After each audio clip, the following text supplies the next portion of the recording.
তো এখন এই দেখো কালীবাড়ির সামনের দিক, এই যে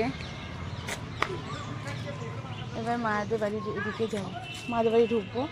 তো কত সুন্দর দেখো, কিছু মারা গেছে মানে খুব গন্ধ। এই দেখো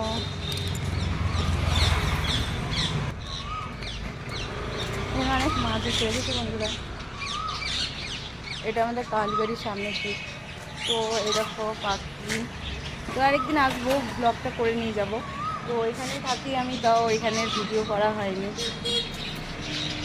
চলো বাড়ির দিকে যাওয়া যাক।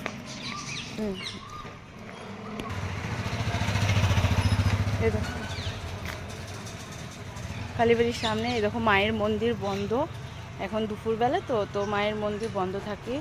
তো আসবো, আগে যখন ছোটোবেলায় ছিলাম আসতাম, তখন স্কুল থেকে বাড়ি যাওয়ার সময় প্রতিদিন ঢুকতাম মায়ের মন্দিরে, বন্ধ থাকতো না। এখন দুপুরবেলায় বন্ধ থাকে।